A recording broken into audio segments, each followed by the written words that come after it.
So I want to start off with Kristalina. And we're going to begin with sort of the geography, the geopolitics of what's happening in AI right now. I mean, you'd think it's all about Greenland at Davos this year, but actually there's another Davos going on, which is very fast-moving. It involves an incredible amount of investment. It's one of the reasons why you just upgraded the economic outlook. Talk about, from your global perspective, how is power changing around the world with AI? Oh, definitely it is. When we look around the world and we see what is injecting resilience and strength in the world economy, AI definitely is a factor, and so is the advancement of private activity over the last decades, the state moving out of the economy, letting private business do its part. And those two things work extremely well. So we created the index of preparedness to see how well are different countries ready for AI. I would put them in three categories. Those who make it happen, those who watch it happen, and those who are saying, what the heck is happening? And actually, on a serious note, we look at four things. We look at physical infrastructure, we look at labor, skills, capabilities, we look at diffusion. AI may be happening, but if it is not changing the economy, it's not so relevant. And then we look at regulation and ethics. And then we rank countries. Not surprisingly, we have at the top a very small group of countries. Now, in the current environment, probably would be interesting to recognize that the United States, Denmark, and Singapore are the top three. And of course, China is with a very potent capabilities, but China is so big that you can't get that high in this ranking. Not surprisingly, we have many emerging market economies with comparative strength. Saudi Arabia would be one of them. Actually, India would be one of them because of the bet on IT that India is making that are in the higher spectrum. But low-income countries and a very big number of mid-size, middle-income countries are way, way behind. And they're behind on all four. So the world as a whole is already experiencing the arrival of AI. But I do worry about the accordion of opportunities that are much more present in some places than in others. And then we look at the impact on labor market. It is quite dramatic. We calculate that on average, 40% of jobs are touched by AI, either enhanced or scrapped or changed quite significantly without implications for better pay. In advanced economies, this is 60%. In low-income countries, 25, 26%. Again, accordion of impact. Now, my main message here is the following. This is a tsunami hitting the labor market. And even in the best prepared countries, I don't think we are prepared enough. And if you allow me to add one point. It's just going to take away from your time later, Kristalina, but that's okay. Oh, I know you. You are like an accountant. You hold this to account. And I'll give you, 2 minutes from the next one. Okay. So what I want to say is that we did something very interesting. We said, okay, how much are actually jobs changing, really? And what we found out that in advanced economies, in the United States, for example, you read advertisements, and 1 in 10 would have a new skill that didn't exist before at least one new skill, maybe two, maybe three, maybe four. And then these guys would get better pay. So what is the impact? The impact is they have more money in their pockets, they go to restaurants more, to movies more. So demand for low-skilled labor in services goes up. And in fact, who is squeezed? These poor guys in the middle, in the jobs that are not enhanced or imposed more. And the other category of people really, really affected young people who go for their first job. So power is changing dramatically. I owe you 1 minute and 26 future seconds. panels, I'm taking this off as well. So many issues of both power distribution inside countries, which I hope we'll get to, but first around the world. And those three categories that you remind everybody at the beginning, you make it, you watch it being made, or you have no idea what's being made. The countries in those categories don't necessarily always align very well. First category, we've got the US and China, very little cooperation, virtually none on this issue, arguably decoupling. Second group, a lot of movement, and as we're seeing this week, a lot of concerns about the nature of like the transatlantic relationship, how that plays out on AI and technology, very important. Brad, talk us through the implications of this. Well, certainly you see the U.S. and China competing on two very important levels. One is the leading edge of innovation, who is making the best chips, who is producing the best models. But the second aspect of competition is really diffusion or adoption. As each country and the companies from each country are working to spread their technology around the world. I think it's easy to forget in a more global economy just how important the transatlantic ties are. When you have a conversation on a week like this about an island like Greenland, of course it's a national security topic, but it needs to be considered, I think, in the context of these economic ties. When it comes to AI, I think people in Europe often look at the United States and say, well, we need this or we need that, but they forget they have ASML, they have Ericsson, they have Nokia, they have SAP, they have Siemens. There is a very important tech sector in Europe already. And if you look at the ties across the Atlantic, it's easy for Americans to forget that 70% of foreign investment into the United States comes from the rest of NATO. 40% of American exports globally go to the rest of NATO. So we always need to remember the context in which these issues need to be considered. If you think about the changes that AI is having on the geopolitical environment, Brad, would you say that that AI is doing more to bring countries together? Is it doing more to force countries apart, or is it on average kind of absent from that conversation? I would probably say on average it remains absent, but it is going to become more important every year. And when you look at the Kingdom of Saudi Arabia, when you look at India, I think you see the future. And you see the role that AI is playing there already, and you see the role that that will play, I think, in both growing their economies, but connecting their economies in new ways with the rest of the world. So, Ashwini, incredible talent base, fastest growing major economy in the world, an AI player, but clearly in the second grouping that Kristalina is talking about, have to think about alignments with the United States or China to a degree, but how much do you have to think about that as a country like India? How much can you chart your own course irrespective of what the Americans and Chinese are doing? Actually, clearly in the first group, and the reason for that is there are 5 layers in the AI architecture. The application layer, the model layer, the chip layer, the infra layer, and the energy layer. We are working on all the 5 layers, making very good progress in all the 5 layers. On the application layer, we will probably be the biggest supplier of services to the world. Go to an enterprise, understand the business of enterprise, understand the working of that enterprise, and provide that service using AI applications.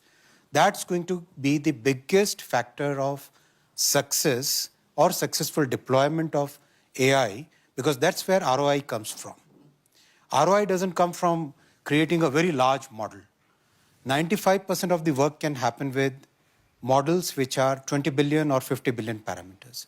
We are creating a bouquet of such models. We already have a bouquet of such models, which are now being deployed in multiple sectors to increase the productivity, to increase the efficiency, to increase the effective use of technology. So our focus is very much on making sure that AI diffusion happens in a very big way. And I don't know what the IMF criteria has been, but Stanford places India as third in terms of AI penetration, in terms of AI preparedness, and in terms of AI talent. All the three, actually on AI talent it is number 2. So I don't think your classification in the second bouquet is right. It's actually in the first. So talk about in India in an environment where the AI shifts in geopolitics are happening so quickly. Again, this was a conversation that didn't even exist at the World Economic Forum 5 years ago. And you now have radically different capabilities in different countries around the world. India has become a geopolitical player in its own right in the last 10 years. Didn't even want to play geopolitics before Modi came in. How does AI play into that capacity around the world, into what India wants to be on the global stage? Listen, if you look at the way AI is shaping geopolitics, what can a country which has a very large model, let's say, without taking any names, can it switch off that model? Fair, switch it off. What will happen to a country like India? We have our own bouquet of models which can be used for 95% of the work that we require to do. So, does creating a large model give you a geopolitical power? I don't think so. It might actually be causing certain conditions where the people who are creating those large models might go bust in the coming years. You never know. They might go bankrupt in the coming years. The situation is, we have to understand the economics of this new, I call it 5th industrial revolution. We must see the economics of the 5th industrial revolution. The economics of this 5th industrial revolution is going to come from ROI. ROI is going to come from deploying the lowest cost solution to get the highest possible return. If you have a 50 billion parameter model, you can deploy it using one GPU. And if you have a 30 billion parameter model, which is absolutely good for 80% of your work, you don't even require a GPU. Where is the geopolitical thing in that? You have a large number of CPUs working in the entire world, and people are coming with custom silicon from amazing number of companies and countries where you wouldn't require to be dependent on any particular country. So that the so-called geopolitical edge that you are probably hinting at is not there. So, given that, I mean, without naming names, Khalid, Ashwini was just talking about, you know, a lot of people that have been raising a lot of money in the United States with models that he thinks aren't going to be as effective as India's model, whatever bucket they're in. Now, you're the one that's thinking about deploying enormous amounts of assets for your country, both in Saudi Arabia and all over the world. And as you're thinking about the most revolutionary set of technologies out there, what are you looking for that's going to make you convinced that this is a winner, this is a loser, as these different countries and different companies are doing very different things? Yeah, well, first, I think everybody agrees that AI as a general purpose technology is truly the transformation of this century and of our time. However, like transformation before, I think it will quickly be commoditized, and it's not going to be held in any one company or any one country. The race is on. Everybody wants to build the infrastructure for it, but it is I think the essence of AI's power is it has to be accessible. So the word diffusion is not just within economies that have to compete, but I believe it has to be done globally. From our perspective as an energy-producing nation, the diffusion of hydrocarbon energy that Saudi Arabia produced for 9 decades has enabled tremendous human development in countries like India, China, United States, Europe, where that energy transformed economies and people's lives. The internet did the same thing. There were a few companies, Microsoft was one of them, that had the lead, but ultimately it's coming from across the world, including emerging economies and developing nations. We are manufacturing servers for data centers today in Saudi Arabia through partnerships. So we believe that optionality is very important. We don't know who's going to be ahead 4 or 5 years from now. I think it's clear U.S. companies that have broke out of this technology race are ahead today. But the essence of Saudi Arabia's strategy towards AI, it's a huge boost for diversification. Vision 2030, launched by His Royal Highness the Crown Prince almost 10 years ago, was underpinned by diversification using new economies. So the energy transition, although it may appear to be competing with our traditional resource of hydrocarbon energy, is actually a pillar of our diversification. We're going to be 50% renewables in our electricity mix, and that renewable will power AI that is going to be a global commodity that we will work with. And just like India, we know this is not just about infrastructure, data center, and the energy competitive advantage that we believe Saudi Arabia is second to none. We're investing across the technology stack in applications and LLMs and in connectivity. Again, because we believe that this is going to be a global good. So just as important as building the data hub that Saudi Arabia is building, we need to be connected. And we are connected to Europe, Asia, countries like India, China, Japan, because we want that data and that AI power to be transmitted across border and across economies. Now, as we think about AI as having dual-use capabilities, as the United States government is leaning more into industrial policy with other countries around the world, as the Chinese also have a lot of leverage in the investments that they make and that they accept, are you feeling any geopolitical pressure in the decisions that you make from an investment perspective into these areas? Quite frankly, we have invested across the globe, and we have invested in Saudi Arabia with companies from East and West. U.S. is huge today because of their technology lead, as I mentioned, but we've also had investments with Chinese companies in China and digital technologies. We've invested with Japanese companies, Korean companies, across the technology sectors that we invest in. So optionality is very important. It's something we have now, and we protect because we believe that we are the owners of our own destiny, and we will not let go of that. So if that's the broad geopolitics that we're looking at, Kristalina, you brought up at the beginning also inside countries, lots of people that are not necessarily benefiting. You're already seeing improvements in economic numbers from productivity and AI. You're already seeing that. What we are seeing is that there are indeed jobs that get enhanced, and we also see jobs that are replaced by AI. This is happening categorically. It is hard to have a consolidated and broadly accepted definition of how we measure. The way we measure at the IMF, we have a fairly big range of impact on growth, global growth, from 0.1 to 0.8%.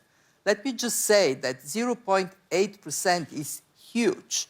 If we get 0.8% boost on productivity, this would make global growth now higher than in the pre-pandemic period. 0.1 is kind of modest. And then the question is, how do we know where we land? And what we are doing is we are working with other researchers to try to capture productivity enhancement. And I can tell you it is not easy because, is it because of AI or is it because organizationally there are improvements that are made? I'll tell you, in my organization, the most visible places where AI is boosting productivity are two. One, translation and interpretation. We got from 200 to 50. 150 are replaced by AI. And in research analysts, there we are actually just able to do much more high quality research. In other words, it is enhancement, not a replacement. My big worry is that you go in communities where AI is not present. And there, how do people prepare for it? There is nothing happening now. And actually, we did something. I'm not going to vouch 100% this is correct, but we did a review to see countries where there is demand for AI skills, whether this demand is matched with supply of AI skills. And we found very interesting picture. In some countries, demand is very high, supply is low. Some actually developed countries. In some countries, supply is very high. You have tons of skilled people, but the economy is not absorbing that supply. And the sad story is the countries where there is neither demand nor supply.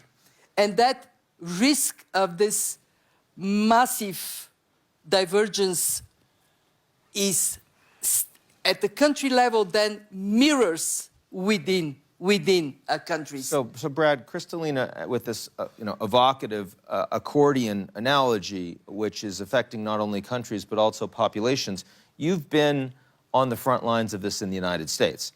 You see now suddenly this raise in opposition to data centers. And people saying, oh, we're unhappy, we don't think the water, it's electricity, we're not going to see the jobs. And a lot of people expect that given the shift in skills that are necessary, given the transition, that you're going to see that America's ripe for another wave of populism. How do you think the companies, not just Microsoft, but across the board, need to get ahead of this? What do they need to do that they're not necessarily doing now? Well, the big issue in the United States is, as you just mentioned, Ian, it really is around communities with data centers. And yeah, it's coming at a time when the number one political issue, the number one economic issue is probably affordability, the impact of inflation.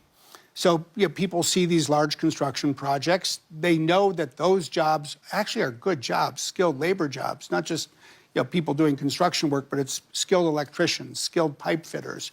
But they also know that once the construction is over, the number of jobs is still significant, in the hundreds, but not higher.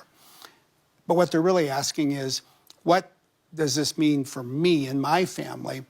Are we going to pay higher electricity prices? Is the water pressure in our showers going to be impacted?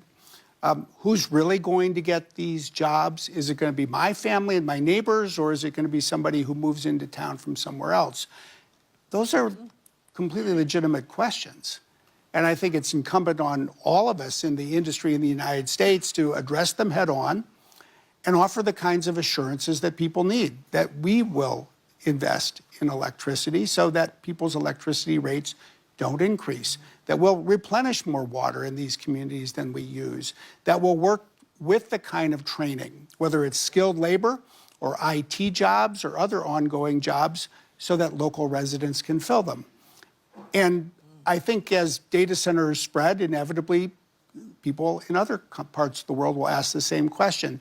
If people benefit, will it be us? And I think people have a right to expect their share of the benefits. And to be fair, I want to repeat this. You would say that today a much bigger issue for the tech companies in AI is response to these concerns about data centers and affordability than concerns about job loss or job transferability in terms of right now. In terms of the politics of 2026, for sure. I mean, the world is sort of a quilt, if you will, with different colors of fabric when you look at the construction of data centers. In the US, local communities blocked $98 billion of private sector investment in just the third quarter of last year. You come to Europe and governments want to spend taxpayer dollars to subsidize data center construction. You look at the Middle East and there's obviously a major economic strategy of creating an export, a token export or exports, if you will, out of, say, Saudi Arabia, the UAE, and the like. China probably has an ability to go faster in some ways when it comes to bringing electricity online and getting infrastructure built. You go to Africa, wow, there isn't electricity. We need more electricity and we need more data centers. So, Ashwini, when you think about how AI can be used, I mean, technology, India already did an incredible job with the Aadhaar. Suddenly, you're able to bring public services to people, and you're improving growth, and you're improving their per capita income without actually blowing out the budget. What can AI do? How are you deploying AI to further that message? How fast are we going to see it? Where are we going to see it? Absolutely. Every sphere of life and economy, we are focusing on diffusion of AI. And in a very systematic way. So, okay, what is the biggest constraint? The biggest constraint is availability of GPUs. How do you solve that constraint? To solve that constraint, we decided to have a public-private partnership in which we empaneled 38,000 GPUs, which are a common compute facility available to the entire population. Unlike in many rich countries where the big tech basically controls the access to GPU, we decided to create a public-private partnership in which the common compute facility is enabled by the government and subsidized by the government so that entire population, all the students, researchers, startups, they all get access to it. And the cost is practically 1/3 of the cost in most other countries. That is first. Second, having a set of free, a bouquet of models which basically meet most of your needs. Third, making sure that people understand this technology, learn this new technology. Already we are going through a program for 10 million people to be trained on AI skills. Four, making sure that the IT industry, which is a very significant industry in our country, pivots in a very systematic way towards providing services to Indian companies as well as to the global companies, using AI as a very effective enabler of efficiency, enabler, a multiplier of productivity in any operation that they do. So that's a very systematic way we are moving. Thank you. So, Khalid, I want to ask you to look inside the country. Last time I asked you to look outside on winners and losers. The crazy thing about Saudi Arabia is that you're kind of starting from scratch, right? I mean, 10 years ago, you go to Saudi Arabia, and I mean, diversification, they'd talk to you about petrochem. And today, like, the economy is suddenly truly becoming diverse. It's healthcare and it's tourism. It's 10 years ago, you barely had women in the workplace. And today, like, it's an astonishing involvement in every part of society. So, given that, like, where are AI is kind of hitting your economy almost from scratch as a diversified and integrated society with what, 30 million people, whatever it is. How are you deploying AI with people who are looking completely differently at the world today? Well, first of all, I would disagree with coming from scratch. You'll be surprised how tech-savvy and tech-native the Saudi population is. 70% of the Saudi population are below the age of 35, and the majority of them are as comfortable with digital technologies as any other country in the world. In terms of policy and regulation, when Vision 2030 was launched by His Royal Highness the Crown Prince, we identified technology as the key enabler, AI included, and started building the policy, the regulation, the platforms within the country, the data centers for the sovereign data sovereignty that was key for portions of the data. But in addition to data privacy, we had an open data. We talked about diffusion and access to compute, but access to data to achieve the same purpose of research, drug discovery, productivity improvement, having a policy also of open access to data was a pillar that was launched before COVID. This is back in 2018 and 19. We have a ministry-level organization called SADAIA, the Saudi AI and Data Authority, that regulates and sets the guidelines with flexibility to allow the evolution of AI to take place and the innovation to take place. But it also protects and regulates and makes sure ethical standards. Within the UNESCO, Saudi Arabia was one of the first countries that proposed guidelines for the country on ethics in AI. Then we create a national champion, which is co-invested by the PIF, our sovereign wealth fund, and Aramco, that is investing at scale way beyond the need of Saudi Arabia and the Middle East. Because as I mentioned in my first question, we think AI is going to be a very key pillar of the global economy, and it's going to be globally traded, and therefore connectivity. And we are playing to our strengths, but we're also quickly bridging the gaps that we recognize we have. So we're developing our own LLM. SADAIA developed the first Arabic large model called Alam, and now it's owned by Humane, which is our national champion, and they're building on it. We have applications. I can tell you many use cases where over the last few years we have deployed AI applications in healthcare. It has cut the time to diagnose diabetic eye disease by 80%, and the rate of and the thousands of man hours of clinical physician hours have been saved in that case. We have our renewable energy company, Aqua Power. They have cameras on the blades of their winds that identify birds approaching from far away, and if they think they're coming near the windmill, they shut. You got to tell President Trump about that. They shut. Okay, the same company have reduced their chemicals in water desalination by 30% using AI, and the use cases are abundant. So we're not starting from scratch. Going back to Kristalina, we're in your first category. I have not declared either India or Saudi Arabia in the second category, so I stand to accept your claim.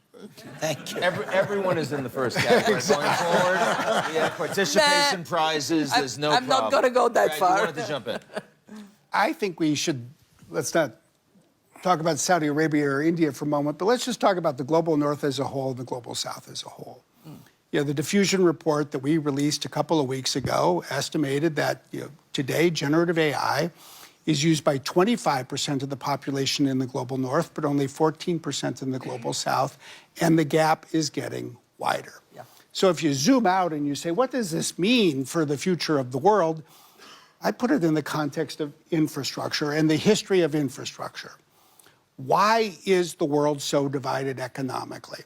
Well, I'd say a large part of it is because during the entire colonial era, the colonial powers invested in building railroads in places like India and across Africa. They were important to move troops, to control territory, to extract minerals, but they never built power plants for the population. Will AI exacerbate this divide, or will it close it? It's only going to close it if we embark on building infrastructure across the global south, and we need strategies that stimulate demand, that furnish supply. India, Saudi Arabia, they're on the right track. It's hard to look at Africa as a whole and be equally optimistic, and we need to think about that as well. So as we move into the last segment, and if any question or two, you raise your hand. I will try. I see a couple. Okay, we'll try to get there.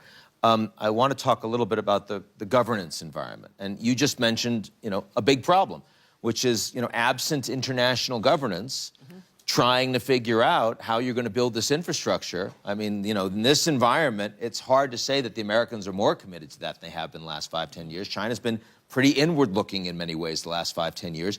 Those are some big challenges. This space is moving a lot faster than governance capabilities. So if you could wave your magic wand over the next few years, with most of the leaders that we presently have now, what are one or two things that you think are feasible that would actually improve governance, that would make a positive difference in addressing both the challenge that you just raised, but also some of the others that we've been talking about the last 30 minutes? Well, the first thing I would say is look back at the skilling topic, because it's a lot cheaper for governments to invest in skilling than it is, frankly, to invest in data centers. But if you invest in skilling, you start to stimulate demand for the private sector to invest in data centers. You can skill government employees. That has proven to be a very effective strategy for kickstarting demand. You can skill data scientists. You can do that through universities. That's where you start to get people who can then build the local applications. And I just think it is a critical element that is not getting the attention it deserves. Khalid, what is the piece of governance or regulation that if you saw it in a country around AI, you would say, this will make me materially more interested in investing in it? In governance? Yes. Well, generally, I think the concern we have with AI is biases in the data sets that the models have been learning from. So as someone who's coming from Saudi Arabia and the Middle East, it's important for us to also build our own sovereign models and to make sure that unbiased data is fed and taught to the models so that they are fit for purpose for us. They need to be consistent with our values. And our value sets have to be protected, because AI, as we gain all of the efficiency and productivity and competitiveness that we inevitably will gain, we also don't want to lose our value and our character. And that, I think, is an issue of global governance, where we have to recognize that these models and these applications cannot be developed in one country, say Europe, US, China, whatever it is, and then assume to be relevant and applicable to every other country. Okay, last comment before I go to a couple of questions. Ashwini, I wanted to say, I know that you, and the way you think about regulation and governance in India, are not just thinking about the laws that you're creating, but also how you use the technology to actually create and implement. I'm wondering if you could share just a moment on that with the audience. Absolutely right. In case of technologies like AI, it's very important to have a techno-legal approach to regulation. It cannot be just a law that you pass and believe that everything will fall in place. You have to create technical tools and technologies to counter the harmful effects of, for example, bias, as Khalid said. For example, detecting deep fakes with an accuracy which can be taken to a court and be properly judicially checked. So those kind of things, you require techno-legal approach. We are following techno-legal approach, creating solutions which mitigate bias, which help in detecting deep fakes, which make sure that unlearning can be done properly before you deploy a model in an enterprise. So those kind of technologies we are developing. Thank you. So I'm gonna try to I'll take one question to begin. Please recognize yourself. If you can be quick, I'll try to get to two. We'll see where we get. So I've been asked to stand up, so I shall. I'm Pranjal Sharma. I'm a columnist from India, and I focus on the intersection of tech and policy. The key word to use is weaponization. We've seen weaponization of digital platforms and AI. We saw a case in India where a company's digital footprint was switched off within seconds.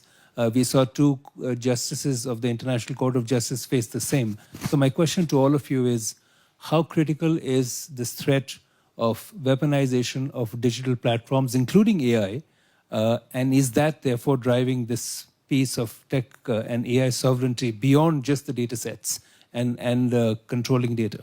Brad, that feels like it's most for you.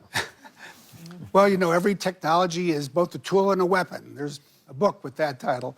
And I think unfortunately, just as there's almost an infinite number of ways to turn AI into a tool, it can also be turned into a weapon. I would highlight two issues that I think are really paramount today. One is the use of AI to increase cyber threats. And that just is a classic case of where you need a united response from both the tech sector and governments working together. So in part, we're using AI as a cyber shield, if you will. But then the other issue, and the one you're really pointing to, is in a world where people are so dependent on technology, when governments, when countries are run on technology, is there a risk that technology gets turned off? And I think we have to continue to advance the kind of international dialogue so we have agreements between countries that will take that off the table, if you will, that will not make that part of a trade debate. If people want to apply tariffs, well, you're increasing the prices, but the goods are still available. And I think we need the kinds of steps as we've been pursuing, say, with a country like India, for example, to provide assurance of supply. And I think this also really naturally involves more local control, local laws, local suppliers, local partnerships. All of these things have become part of a complex web that are just indispensable for how this technology is used in the future. Urgency of lack of international engagement on that last one right now? Scale of 1 to 10? Glass is half full. It's half empty. It's a 5, Ian. It's a 5. There's Brad, so you're much killing more me. that could be another done. question. Namaskar, hi. I'm Ishan Pratap Singh from the Global Shapers community, the New Delhi hub. I'm a 22-year-old entrepreneur. My question is for Mr. Smith as well. And what would be the correct analogy for the example you used about railroads and power plants in context of AI? And do you think the solution to fix that is to put universities and centers at the forefront rather than companies doing the job? The thing that I would highlight is that we're, what I would suggest, in the 7th wave of technology driving infrastructure. Gone from canals to railroads to electricity to the telephone to highways for cars and airports for planes. Now we have AI, it requires infrastructure. I think unlike, say, airports and highways, but like the first 4, the private sector is investing globally.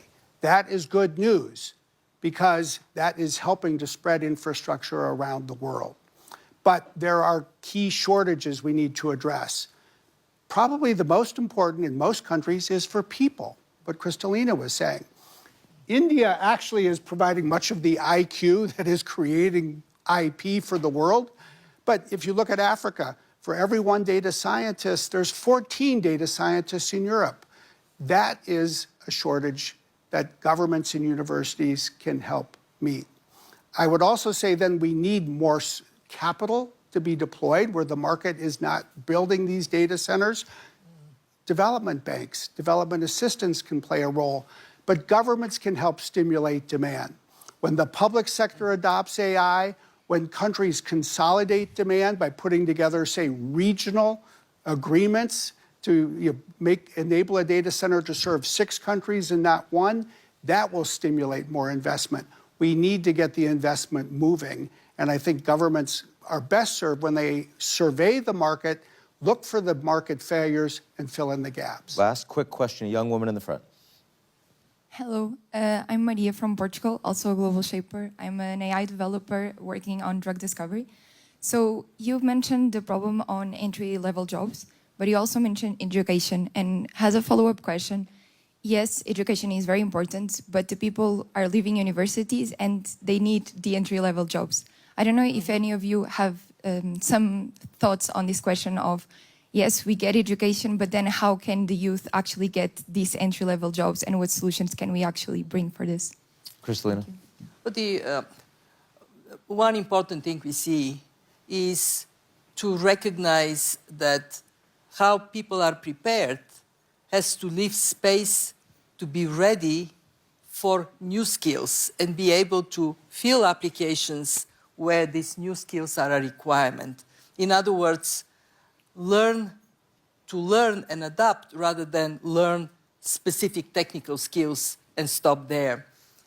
It is not an easy problem, and this is where we are telling governments that they have to invest much more thinking into helping communities, individuals, businesses to be prepared for the world of AI, because it is here. It's no more a world of the future. And I want to say one thing about Africa. I have a very deep conviction that a way we can help Africa is if we finally fulfill one commitment that was made, that is not very expensive, $15 billion to get every African citizen, business, and state institution connected to the internet. It is a step that would help tremendously. Of course, there are issues of electricity. They also need to be resolved. But it is not unresolvable if there is will and there is this strength of helping countries not to fall so dramatically behind. In my institution, we focus a lot on Africa. We do one thing, which is digitalize all government services. It serves as an impetus to get countries moving. And actually, we strongly advocate for this issue of skills. Be very proactive. Don't allow this to come so ahead than young people are on the street and desperate. I'm glad we ended with that. It's a good note. And please join me in thanking our panel today.